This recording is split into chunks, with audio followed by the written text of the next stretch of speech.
The royal couple travelled by charter flight from Australia to the capital Suva, embarking in casual shirts and jeans, and stepping off the Qantas plane in more formal attire. Meghan Markle wore a dress by Australian label Zimmermann, a Stephen Jones hat, earrings which were a gift from the Queen, worn in Chester at their recent joint engagement there, and a bracelet which was a gift from the Prince of Wales. The couple will spend 4 days in the South Pacific on behalf of the Queen, travelling on to Tonga later in the week.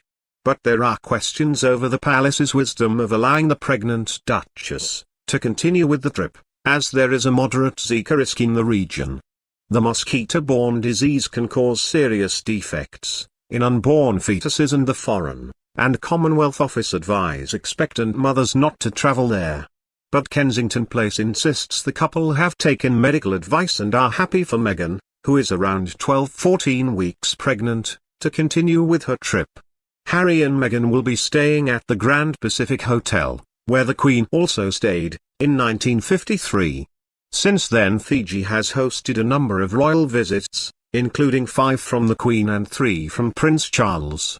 After disembarking from their Qantas charter flight in light rain and strong winds, forcing the Duchess to hold on to her hat, the couple were introduced to the Hun Frank Bainimarra, Fiji's Prime Minister, and his wife, Maria Rotemu Mukapa, leader of the opposition, Alessandro Trappier, the High Commissioner's wife, and Rear Admiral William Norpoto, commander of the RFMF.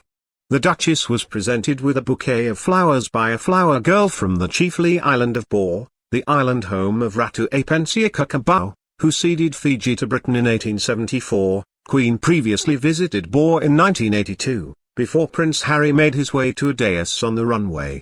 Prince Harry and Meghan observed a royal salute. Meghan positioned a few meters behind him with the welcome party, as the national anthem was played and the red carpets on the tarmac blew off, in the strong wind.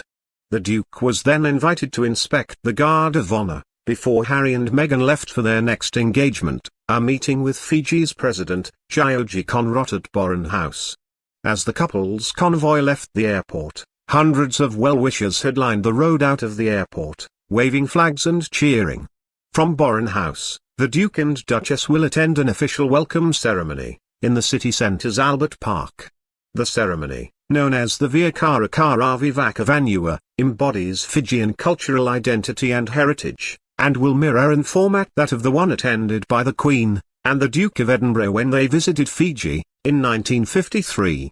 It will involve a number of traditional elements of Fijian culture, including the presentation of the tabu and a kava ceremony. A traditional dance, known as the meek, will also be performed by members of the Naklo village. Kava is the national drink of Fiji and is consumed with great ceremony. It is made from a pepper plant, Piper methysticum, pounded into fine powder and then mixed into fresh water. The result looks a bit like muddy rainwater and has slightly bitter taste. It is also said to have a mild sedative effect, meaning it is unlikely the pregnant Duchess will be able to take a sip, leaving the honours to her husband.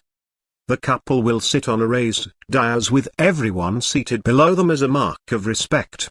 No one is allowed to wear anything on their heads or have anything above their heads like an umbrella, as per traditional protocol. The Duke and Duchess will then leave Albert Park for the Grand Pacific Hotel, where they will be staying for the 2 nights they are in Fiji.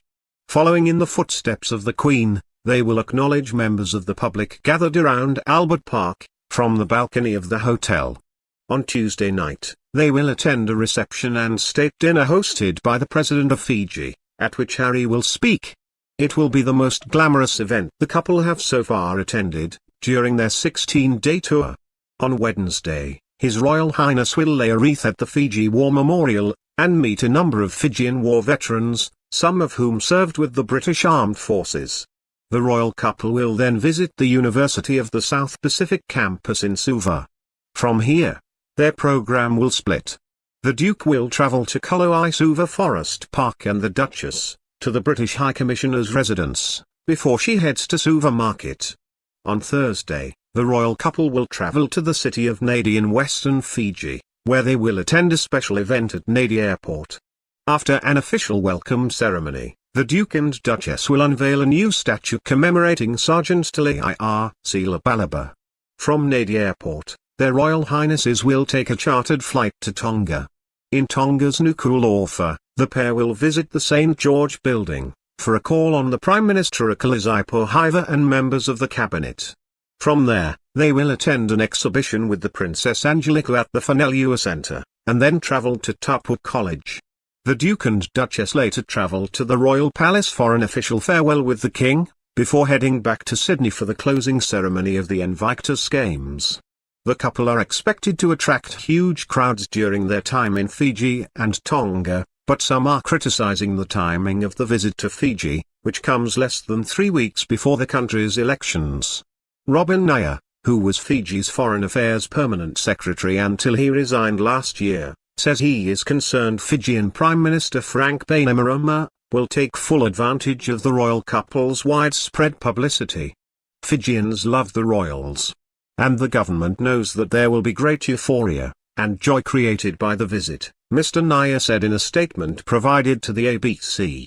He said he is concerned the incumbent Prime Minister will use photo opportunities with Harry and Meghan to paint himself in a positive light. Another outspoken former government official, Shailendra Jeeraju, condemned the visit in a Facebook post.